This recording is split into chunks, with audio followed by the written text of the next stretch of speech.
네, 김씨세대 이생규장전 같이 공부해 봅시다. 역시나 우리 한문소설이면서 전기소설인 금보신화답게 여기에도 비현실적인 요소들이 있어요. 그래서 선생님이 김시습이 원하는 것은 지금 이 현실 속엔 없다고 했잖아요. 왜냐하면 세조가 이 왕위를 찬탈한 시점부터 이 헬 조선에서는 난 아무것도 하지 않으리거든요. 그래서 이제 또 역시나 현실에서 원하는 것이 없기 때문에 어떤 식으로 본인의 욕망을 풀어가는지 한번 보도록 하겠습니다. 앞부분의 줄거리부터 읽어볼게요. 개성에 살던 이생이라는 젊은이가, 역시나 개성, 우리나라를 배경으로 하고 있어요. 물론 조선시대는 아니지만. 그 다음에 이생이라는 젊은이가 글공부를 다니다 귀족지방의 최랑이라는 아름다운 처녀를 담 너머로 발견하고 매혹된 나머지 사랑의 글을 써서 담 너머로 던진다. 자, 여기 제목이 이생규장전이잖아요. 이생, 주인공이 이생이고요. 규가 엿볼 규예요, 여러분. 장은 담장이에요. 그래서 규장이라는 의미는요, 담장 안을 엿보다, 이런 뜻이에요. 그거에 대한 전기문 되겠습니다. 그래서 담장 안을 엿보다, 이생이 담장 안을 엿본 이야기, 이렇게 되겠습니다. 근데 거기 담장 안에 이제 편지를 써서 던졌어요. 그 뒤 그들은 사랑하는 사이가 되었습니다. 그런데 이 사실을 알게 된 이생의 아버지는 아들을 꾸중하고 먼 시골로 내려보내요. 최랑은 이별의 슬픔을 이기지 못하여 큰 병을 앓게 되고, 딸이 아픈 원인을 알게 된 최랑의 부모는 이생의 부모에게 간청하여 혼인 허락을 받게 됩니다. 부부가 된 두 사람의 사랑은 깊어갔고, 이생은 과거의 급제에서 높은 벼슬에 오르는데 얼마 안 되어 홍건적의 난이 일어나 부부는 흩어집니다. 이생은 다시 피난하였으나 부인은 도적의 칼에 맞아 죽고 맙니다. 자, 여러분, 여기에 소설에도 특징이 있어요. 얘의 특징은요, 만남과 이별이 반복되는 구조로 되어 있다는 거거든요. 자, 첫 번째 만남, 이생이 담장 안을 엿보, 이렇게 해서 만나게 된 거예요. 그쵸? 그래서 이제 사랑이 시작됐어요. 그래서 둘이, 중요한 거는 둘이 이제 서로 사랑을 나누고 약속을 했거든요. 근데 왜 이별하게 됐죠? 아까 누가 반대했다 그러지? 이생 부모의 반대. 이렇게 해서 이별을 하게 된 거죠. 근데 여러분, 왠지 이생 부모가 반대한다 그러면 이 최랑의 신분이 되게 미천한가 싶을 그런 생각이 있잖아요. 오히려 최랑 집안이 더 좋아요. 최씨 여인 집안이 더 좋아. 그래서 이제 이생 부모가, 그래, 네 우리 집안 차이 때문에 안 된다. 왜냐면 아들이 기가 죽을 수도 있잖아. 그래서 하는 건데요. 자, 여기에서 해결 방안이 중요해요. 자, 이생의 부모가 아들을 꾸짖은 다음에 아들을 먼 시골로 보냈어요. 공부하라고. 그러면 여기서 누가 주도적으로 또 해결을 했느냐? 이때 최씨 여인이 알아누운 거야. 근데 이제 부모가 자식을 이길 수는 없잖아요. 그래서 여기서 최씨 여인이 최랑이라고 쓸게요. 최랑이 부모 설득, 그 다음에 최랑의 부모가 이생의 부모 설득, 이렇게 된 거예요. 한마디로 누가 주도한 거야? 최랑이 주도한 거죠. 얘가 병 나서 누우니까 이제 부모님이 너 왜 이렇게 자꾸 아프냐 물어봤을 거 아닙니까? 사실은요 하면서 이러이러합니다 얘기를 한 거죠. 그러고 나서 이제 최 씨의 부모가 이생의 부모를 찾아가서 단판을 지은 거예요. 그러니까 결국엔 이생은 너 시골로 내려가 했을 때 부모님 말 잘 들어서 내려갔어요. 효심이 깊거든요. 그런데 이제 해결은 최 씨 여인이 한 거예요. 그래서 이제 둘이 결혼을 했거든요. 그런데 자, 또 두 번째 만남이 이제 결혼을 했는데요. 결혼해서 잘 샀나 보다 라고 했는데 이번엔 뭐가 터졌다? 홍건적의 난으로 인해서 최씨, 최랑 사망. 죽었어. 벌써 시작부터 죽어버린 거야. 자, 그런데 여러분, 홍건적의 난은 조선시대가 아닙니다. 이거 고려잖아요. 얘들아. 고려에서요, 우리 저기 위에 걔네들이 이제 홍건적, 머리에 붉은 두어 쓴 애들이 자꾸 우리나라로 밑으로 내려온 거잖아요. 그래서요, 홍건적의 난, 이 머리에 붉은 두적을 쓴 애들이 난을 일으켜가지고 중국에서 이렇게 고려까지 내려온 거거든요. 그래서 얘는요, 이제 고려 시대를 배경으로 하고 있다. 그것도 특징이에요. 어쨌든 hun건적에 나오면 부인이 좀 죽어버린 거야. 그래서요, 이제 어떡하니? 한번 볼게요. 이제 본문 보겠습니다. 이생은 황폐한 들에 숨어서 목숨을 보존하다가 도적의 무리가 떠났다는 소식을 듣고 부모님이 살던 옛집을 찾아갔다. 그러나 집은 이미 병화에 타버리고 없었다. 다시 아내의 집을 가보니 행랑채는 쓸쓸하고 집안에는 쥐들이 우글거리고 새들만 지저귀일 뿐이었다. 얘들아, 여기에서요, 괄호 한번 해볼래요? 행랑채가 쓸쓸하다. 집안에는 쥐들이 우글거린다. 새들만 지저귀인다. 여기서 배경을 통한 전쟁의 참상을 잘 드러내고 있죠. 배경묘사, 화살표, 전쟁의 참상. 배경묘사를 통해서요, 전쟁의 참상을 드러내죠. 근데 여러분, 여기서요, 행랑채 쓸쓸, 그리고 쥐들은 우글, 새들은 지저귀인다. 여기에서요, 객관적 상황 묘사죠, 여러분. 왜냐면 여기 정서를 드러내는 말들은 하나도 없잖아. 그래서 이렇게 배경을 객관적으로 묘사했다. 이것도 특징입니다. 그는 슬픔을 이기지 못해 작은 누각에 올라가 눈물을 거두고 길게 한숨을 쉬며 날이 저물도록 앉아서 지난날의 즐겁던 일들을 생각해보니 완연히 한바탕 꿈만 같았다. 밤중이 거의 되자 희미한 달빛이 들보를 비춰주는데 낭하에서 발작 소리가 들려왔다. 그러니까 복도에서 지금 두벅 두벅 두벅 두벅 긴장감 고조 적으세요, 여러분. 두벅 두벅 두벅 두벅 무서워요. 그 소리는 먼 데서 차차 가까이 다가왔다. 이런 게 다 긴장을 고조시키는 거예요. 살펴보니 사랑하는 아내가 거기 있었다. 이생은 그녀가 이미 저승에 없는 사람임을 알고 있었으나 너무 사랑하는 마음에 반가움이 앞서 의심도 하지 않고 말했다. 이게 의심을 안 했다는 건 뭐냐면요, 얘가 귀신임을 의심하지 않았다 이런 게 아니라요, 왜 다른 사람이 부인의 모습으로 변장을 하고 나타날 수 있잖아. 그러니까 얘가 사람이 아니라는 건 알고는 있는데 여기서 의심은 귀신인 걸 의심했다 이런 게 아니라요, 그러니까 다른 존재가 부인으로 이렇게 변신했을 수도 있는 건데 귀신인 건 알고 있었어요. 귀신임을 의심한 게 아니에요. 그런데 아내라는 걸 다 알고 그 아내임을 의심하지 않았다는 거죠. 내 아내가 맞다는 거죠. 귀신일지라도. 부인은 어디로 피난하여 목숨을 보존하였소. 여인은 이생의 손을 잡고 한바탕 통곡하더니 곧 사정을 얘기했다. 어떤 사정이겠니? 사실 나 죽었어 이런 거겠죠. 그 다음에요, 또 이게 어떻게 된 거냐면, 그래서 얘가 최씨 여인이요, 내가 죽었는데 내가 생각해보니까 너무 억울해. 나 조금 더 너랑 같이 살고 싶어. 그래서요 다시 찾아와요. 최랑의 탄신. 얘가 최랑이요 귀신이 돼가지고 찾아온 거예요.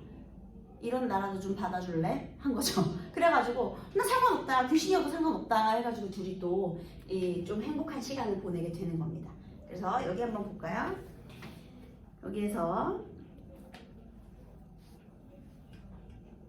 그래서 중력 뒤에 읽고 이야기가 가산 집안의 재산에 미치지 않으려 말했다. 조금도 잃지 않고 어떤 산골짜기에 묻어두었습니다. 어우, 지혜롭네요. 이생이 또 묻기를 우리 두 집 부모님의 해골은 어디에 있소? 하는 수 없이 어떤 곳에 그냥 버려두었습니다. 서로 쌓였던 이야기가 끝나고 잠자리를 같이 한 지극한 즐거움이 옛날과 같았다. 그래서요, 여기서 세 번째는 사람과 귀신으로 서로 사랑. 귀신과의 사랑이죠. 그래서 걔 지극히 즐거워했어요. 자, 그러면 여인은 대답했다. 저승길은 피할 수가 없습니다. 하느님께서 저와 낭군의 연분이 끊어지지 않았고 또 전생에 아무런 죄악도 없었으므로 이 몸을 환신시켜 잠시 낭군을 베어 시름을 풀게 했던 것입니다. 아, 그러니까요, 여기서 잠깐만 내려온 것이었다. 정해진 시간이 있다라고 했습니다. 그래서 여기에 뭐냐면요, 저승길은 피할 수가 없다. 그러니까 이승과 저승의 법도가 서로 다른 운명은 정해져 있기 때문에요. 같이 갈 수가 없죠. 네. 오랫동안 인간 세상에 머물러 있으면서 산 사람을 유혹할 수는 없습니다. 하더니 시비에게 명하여, 시비는 몸종이에요. 예, 그래서 여자 종에게 명하여 술을 올리게 하고는 옥루춘곡에 맞추어, 이거 노래 이름입니다. 노래를 지어 부르며 이생에게 술을 권했다. 자, 이제 여기서도 또 한시가 삽입되어 있죠. 그 김시습의 금오신화에는 이렇게 중간중간 한시가 계속 삽입이 되어 있어요. 도적대 밀려와서 처참한 싸움터에 몰죽음을 당하니 원앙도 짝을 잃었네. 아, 여기에서요 처지를 얘기했죠. 거기 처지 이렇게 적으세요. 그 다음 여기저기 흩어진 해골 그 누가 묻어주리. 피투성이 그 유호는 하소연도 할 것 없네. 그 다음에 본인의 심정을 얘기하고 있죠. 그 다음에요. 슬프다 이내 몸은 무산의 선녀가 될 수 없고 깨진 거울이 갈라지니 마음만 쓰라리네. 자, 깨진 거울 여기다가 세모해보세요. 깨진 거울 갈라지니 여기도 세모하세요.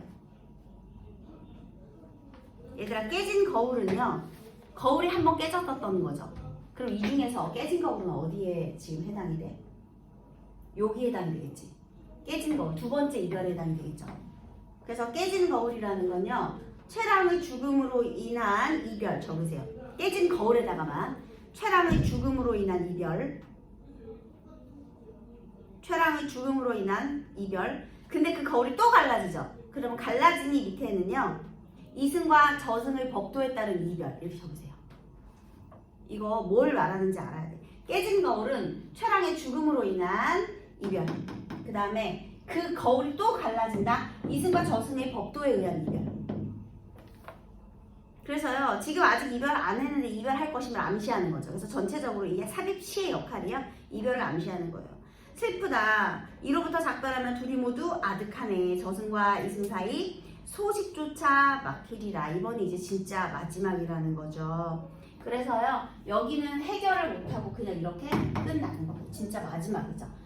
자, 그래서요 노래한 장씩 부를 때마다 눈물에 목이 막혀 거의 곡조를 이루지 못했다. 이생도 또한 슬픔을 걷잡지 못했다. 그래서요 이생은 최랑의 말대로 유고를 거누어 장사 지낸 후 그 후로 병이 들어 신음하다 아내의 뒤를 따라 세상을 떠나고 만다. 결국은 비극적 결말을 맞이하게 되는 겁니다. 이렇게 해서 비극적 결말. 나중에는 서로 다르다 해서 헤어졌고요. 결국은 이생도 죽음을 맞이했다. 그렇게 해서 비극적인 결말로. 자, 우리 여기에서 몇 가지 얘기만 조금만 더 해볼게요. 지금 만남과 이별의 반복의 구조를 통해서요 둘의 그 생사를 뛰어넘는 그런 고귀한 사랑을 좀 더 강조하고 있죠.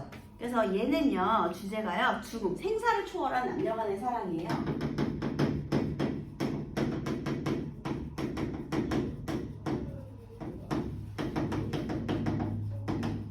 원래 이세는요 능력이 뛰어났고 벼슬도 나아갈 수 있는 신분이거든요. 과거의 급제이기 때문에요. 그런데 여기에서 최랑이 환신을 하면서 사람과 귀신이 서로 사랑을 하잖아요. 근데 이 부분에서요. 이 부분에서 속세를 던지고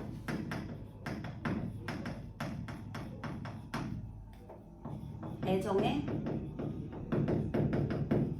올인하는 모습을 보여주거든요. 이게 바로 김시습이라는 거죠. 능력은 있지만 내가 원하는 단종을 위해서 내가 속세를 등지겠다. 이런 모습인 거죠. 이해되셨나요? 네. 그래서 이승과 저승의 법도는 서로 다르는데 이렇게 애정 추구를 하는 모습을 보여주게 됩니다. 있나요?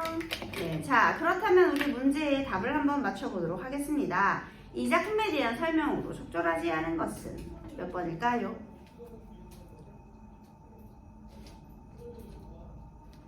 일상적이고 현실적인 내용보다는 환상적인 내용을 담고 있다. 어때요? 환상적이다 맞죠? 환상적이다가 맞는 소리고요. 그 다음에 귀신과의 사랑을 다룬다는 점에서 명언소설 맞는 소리입니다.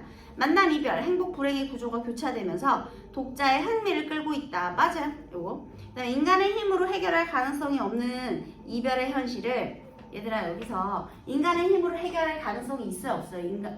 인간이랑 귀신. 없어. 그러니까 맞는 거고요. 문학적 상상력으로 해결하고 있다. 따라 죽었네. 이렇게 된 거예요. 그 다음에 고전소설의 일반적인 특징인 권선징악적 주제, 행복한 결말, 관계가 없습니다. 맞는 소리예요. 자, 그 다음에요. 이거 순서대로 재구성을 해보래요. 그럼 뭐가 제일 먼저입니까? 이생이 최랑의 담장 안을력보다 이게 먼저죠. 그 다음 홍건적의 난으로 최랑이 담장 안을 엿보고 그 다음에 이생 부모의 반대로 이별했죠. 그죠? 그 다음은요. 결혼을 했으니까 평생의 가약을 맺고 정을 나눈 기억 되겠네요. 그쵸? 그 다음은 뭐예요? 홍건적의 난으로 결혼하고 또 죽었지. 그리고 나서 재회했지. 환신한 거예요. 그런 다음 영원한 이별 해가지고 4번이 맞네요. 그 다음 소설의 주제는 일반적으로 주인공에게 닥친 시련과 이를 극복하려는 과정을 통해 드러나게 된다 라고 했는데요. 자, 여기서 그래서 주제는 뭐예요? 생사와 시공을 초월한 사람. 이렇게. 그 다음 가장 중심이 되는 갈등 유형 뭐예요 이거? 결국 얘네가 결국 헤어지게 된 게 다 뭐야? 이승과 저승의 법도죠. 그러니까 그런 게 뭐겠어? 개인과 뭐예요? 운명의 갈등이겠지. 그 다음 삽입시의 기능, 나머지 삽입시의 기능은 다 맞는 소리니까 줄치면서 한번 읽어볼게요. 정답 3번 빼고 나머지가 삽입시의 특징이에요. 첫 번째, 글의 단조로움을 피하고 감동을 지속시킨다. 맞고요. 시적 상상력을 자극하여 서정적 분위기를 고조시킨다. 이거 맞고요. 이 3번 틀렸으니까 줄 안 쳐도 돼요. 절제된 언어를 통해 성찰한다. 이거 아니고요. 그 다음 등장인물의 내면의 정서를 절실히 보여줌으로써 주제를 전달한다. 또 사건 전개 방향을 암시하여 독자로 하여금 앞으로 벌어질 사건을 짐작할 수 있게 한다. 영원한 이별을 암시하잖아요. 그죠? 네, 그 다음 A와 B를 한번 비교해보자 라고 하였습니다. A에는요 과거의 일, B는 현재의 상황. 맞네요. 그 다음 A는 이별의 원인, B에는 이별 후의 상황. 맞죠? 도덕도 때문에. 그 다음 A는 원통함, B는 슬픔과 안타까움. 맞죠? 그 다음에 짝이는 원 안 깨진 거울이 처지를 드러낸다. 맞죠? 그 다음에 흩어진 해골이 저승과 이승 사이가 두 사람의 장애물이 되고 있다. 인데요. 여기서 흩어진 해골은요. 최랑의 그 처지이지, 처지. 장애물이 아니라. 해골이 장애물은 아니잖아요. 이승과 저승 사이는 장애물 맞아요. 근데 그 해골 때문에 틀린 거야. 이 작품에 대한 감상으로 적절하지 않은 것은 이생과 최랑의 자유연애는 작가의 진보적 애정관이 반영된 것이라고 할 수 있어. 여기서 여러분 처음에 담장 안에다가 편지를 던지잖아요. 이거 자유연애 맞거든요. 그래서 자유연애 사상이 바탕이 되고 있습니다. 이거 맞는 거예요. 근데 얘들아 조선시대 때는 원래 자유연애 안 돼. 부모님이 정해준 사람이랑 첫날 밤에 얼굴 처음 보는 게 정석이에요, 여러분. 알겠죠? 그러니까 이건 진보된 사상. 그 당시에는 그랬다. 맞는 소리고요. 죽은 사람이 환신하여 산 사람과 재회하고 사랑을 나누는 데서 전기적인 요소가 드러나. 얘도 맞는 것이고요. 이생이 최랑을 장사 지내고 죽는 것은 최랑과의 사랑을 단념 아니죠. 담념이 아니라 얼마나 그 사랑이 절절하고 큰 것이었는가를 알게 해주기 때문에 3번은 틀렸습니다. 또 죽은 몸으로도 이승에서 목다한 사랑을 이루려는 데서 삶과 죽음의 경계를 넘어선 숭고한 사랑의 힘을 보여주었어. 맞죠? 주인공들의 만남, 시련, 이별이 반복되는 구조는 더욱더 사랑을 애틋하고 비극적인 것으로 만들어주고 있어. 그 다음 가희의 묘사, 이거 배경 묘사였잖아요. 그래서요 여기서 쓸쓸한 심정을 고조시키고 있네요. 자, 쓸쓸한 심정을 고조시킨다.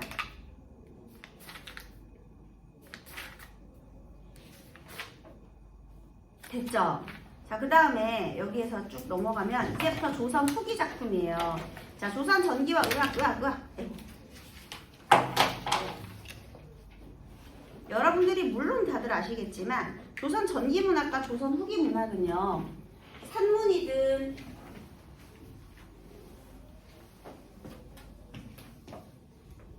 이게 산문이든 아니면 운문이든 다 마찬가지예요. 물론 여러분 당연히 아시겠지만 조선 전후기 문학 마지막으로 한 번만 더 정리해 볼게요.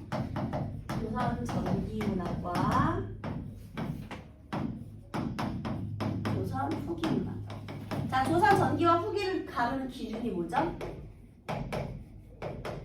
임진왜란이죠, 여러분. 그치? 16세기 말에.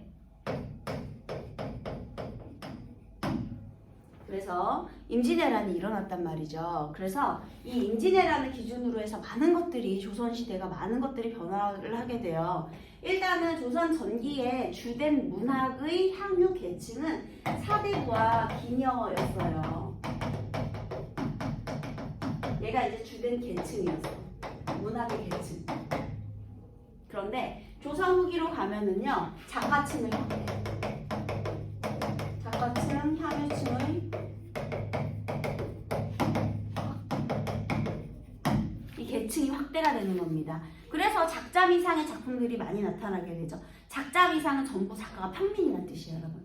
사대 보면 이름이 박혀 있어. 그런데 평민이 지으면 작자 이상이 되는 거예요. 자, 그 다음에 여기서 얘네들의 주된 내용은요.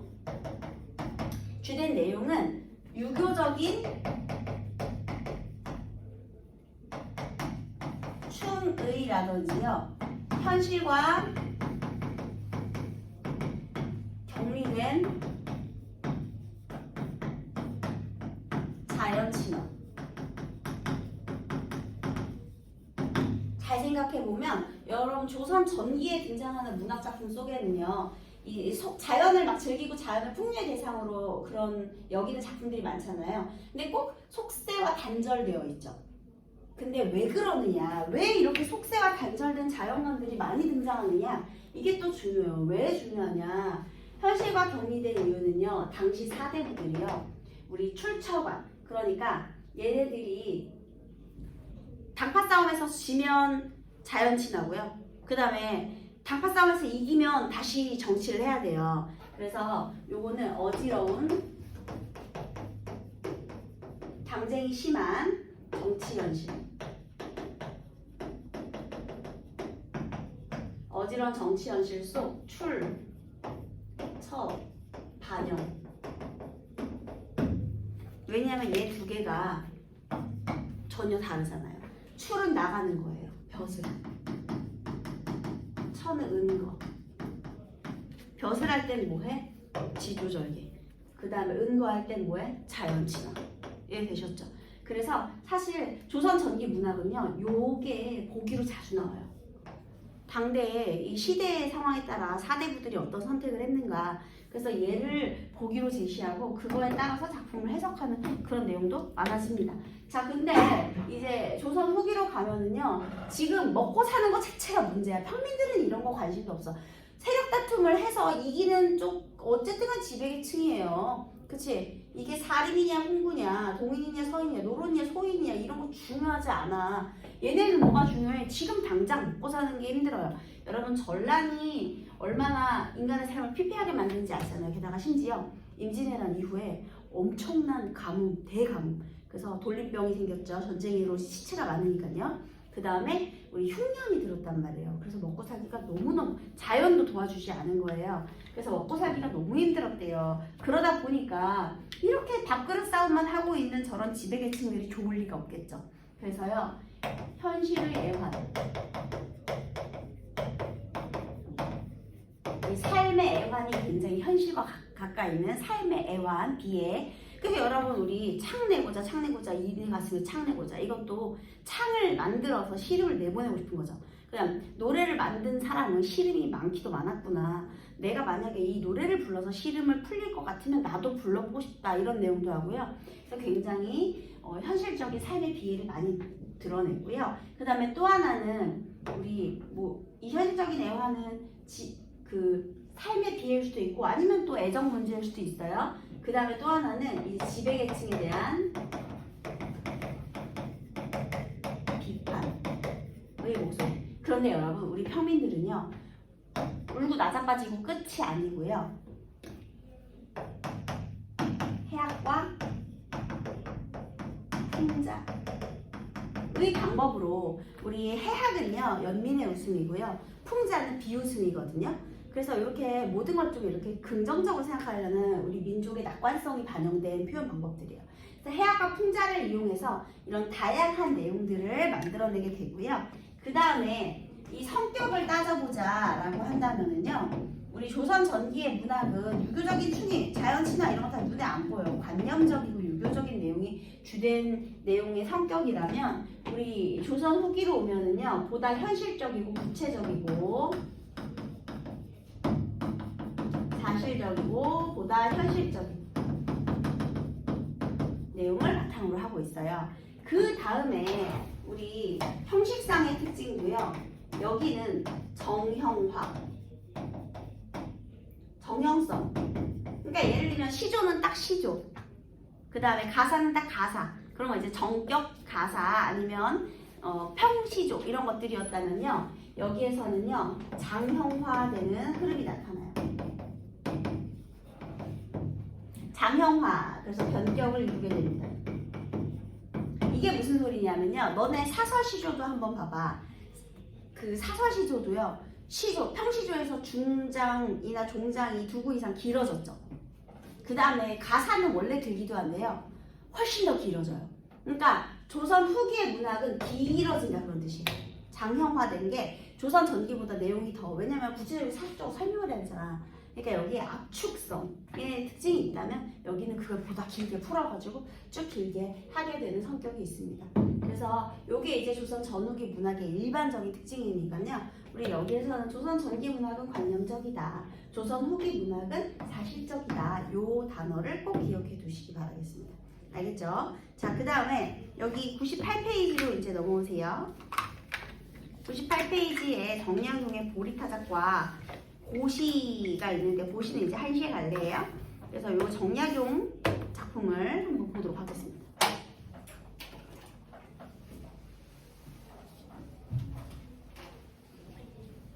정약용 뭐가 떠올라요, 여러분? 조선 후기? 무슨 사상?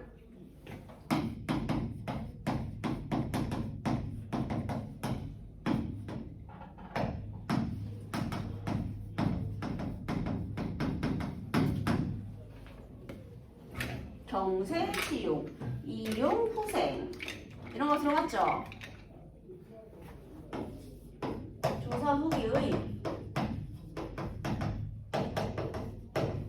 실학사상 과정. 그는 특히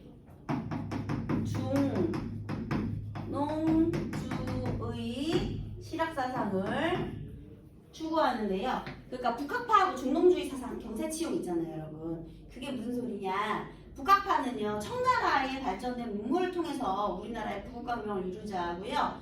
이 정약용 같은 사람은 이제 중농주의, 농업, 그러니까 백성들의 생활을 윤택하는 농사와 관련된 연구를 하자 하거든요. 얘가 신분을 없애자가 아니야. 근데 원래 그 전에 성리학은요, 인간의 본성을 연구하는 학문이에요, 여러분.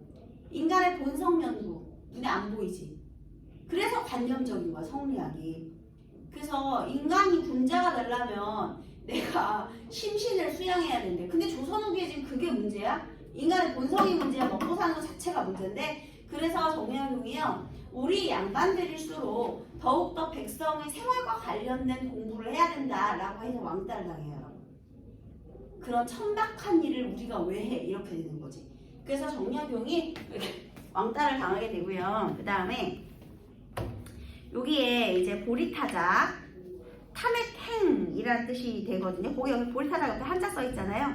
탐액행, 요거는 이제 행에 달래고요. 타맥이 보리타작이에요. 그래서 탐액행은 보리타작의 노래라는 뜻인데요. 요 정약용의 생각을 알 수 있는 부분입니다. 선생님이 그냥 빠르게 읽으면서 설명을 한번 해볼게요. 보리타작. 새로 갈은 막걸리 젖비처럼 뿌옇고, 그 다음에 큰 사발의 보리밥 녹기가 한 자로세.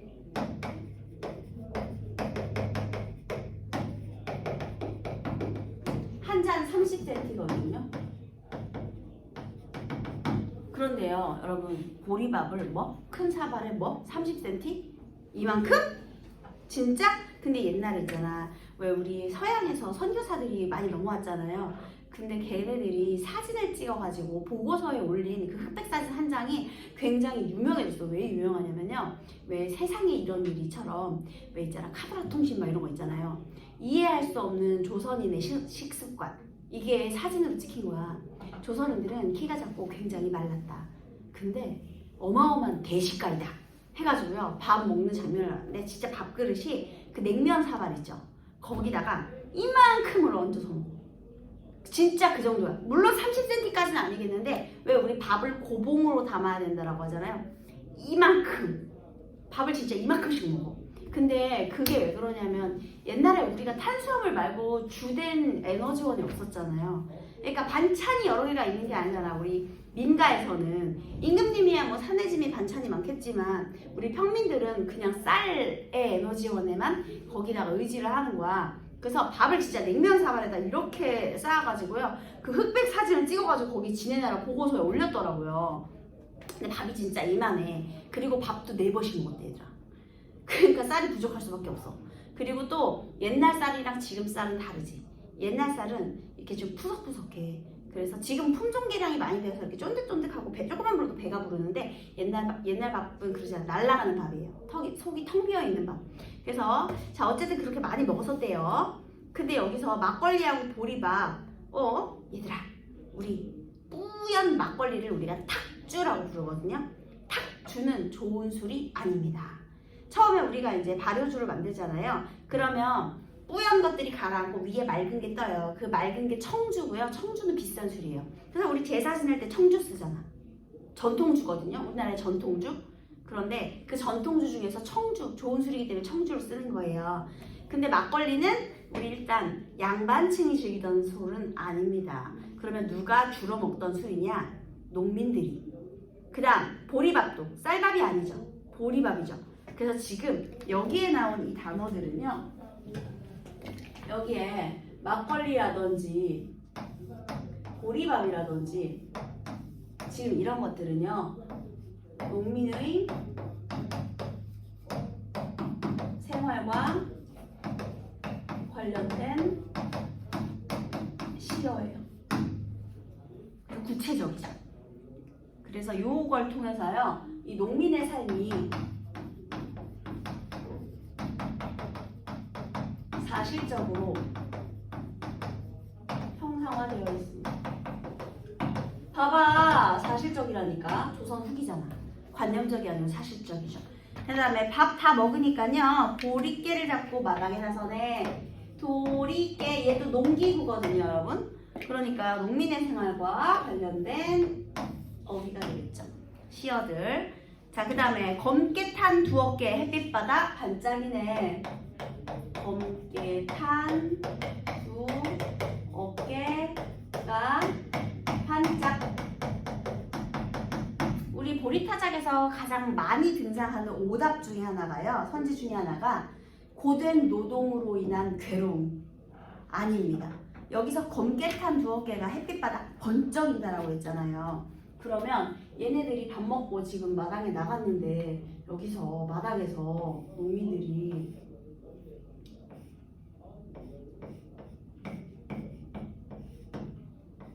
이렇게 상투 틀고 삼각형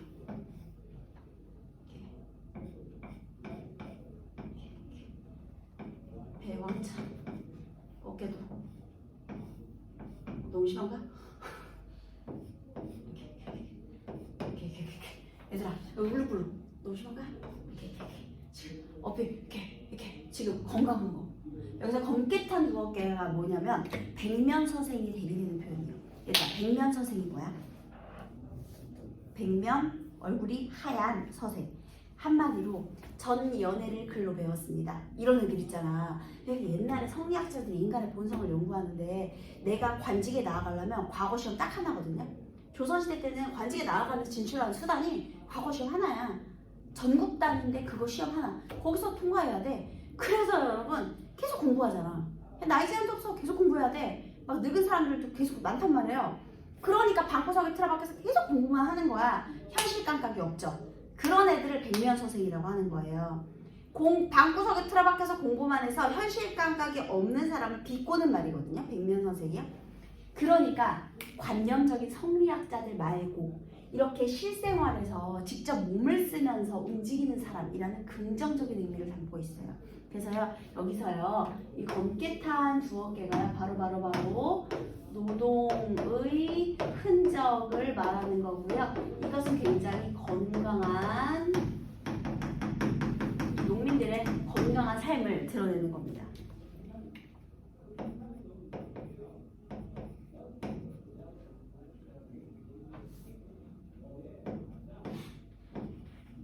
검게 탄 두 어깨가 햇빛 받아서 이제 반짝반짝. 그 다음에요 옹해야 어쩔 쉬고 옹해야 이거 노동요예요. 그래서 옹해야도요 우리 양반들은 그 시조나 지어 부르지 옹해야 이런 거 민요거든요. 노동요. 이런 거 안 불러. 그래서 이것도 농촌과 관련된 노래예요. 노동요. 옹해야 소리내며 발맞추어 두드리니 삽시간에 보리나달 온 마당에 가득하네. 자, 그래서요 얘가 이거를 막 두드렸거든요. 그랬더니 뭐가 뛰쳐나오고 있어요? 보리, 나달 이것들이 온 마당에 가득하대요. 자, 지금 내가 노동으로 인해서요 이게 바로 노동의 결과.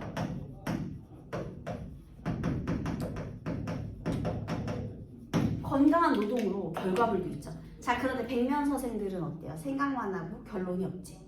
생각은 결론이 없다. 그냥 생각. 근데 여기는 직접 구체적인 결과가 생기잖아요. 그래서 이렇게 표현을 한 거예요. 그 다음 주고받는 노랫가락 점점 높아지는데 보이는 것은 지붕 위에 보리 티끌 뿐이로다. 그러니까 보리 나달과 이제 보리 티끌이 생기겠죠. 여기는 이제 그 벗겨야 되죠.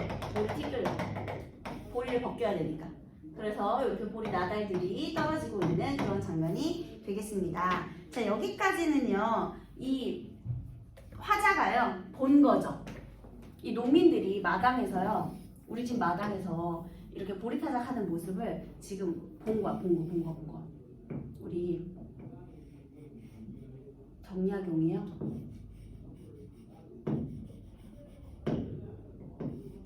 여기서 갓 같나요? 너무 부족한가? 갓이에요. 갓이라고 합시다. 갓을 쓰고요.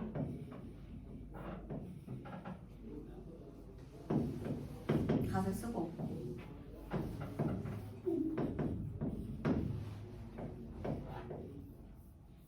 이거야 하고 이렇게 뒷짐을 서고 이렇게 뒷짐지고 서가지고요. 이걸 이렇게 뒷짐지고 서가지고 본 거예요. 오! 하고 관찰한 거예요. 자, 그러면 여기까지가 지금 정약용이 관찰한 이 농민들의 모습이거든요. 그럼 여기까지가 선경인데요. 화자가 이 노동에 직접 관여했나요? 아니지.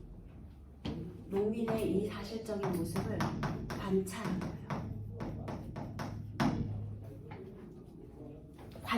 관찰. 그 다음에 그 기색을 살펴보니 즐겁기 짝이 없어.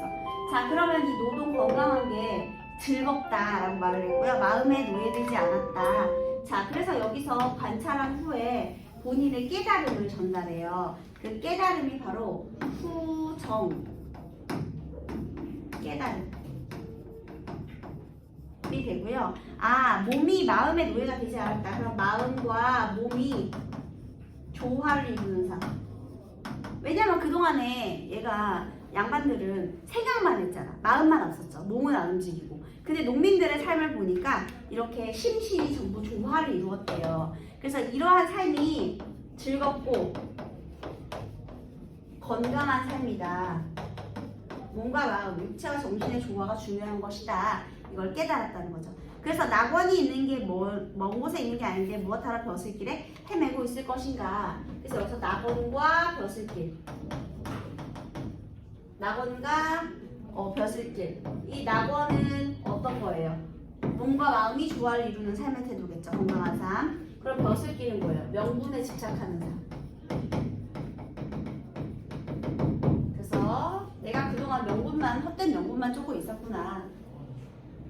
이렇게 반성을 하게 되는 겁니다. 네, 일단 오늘 보리타작까지만 설명을 할게요.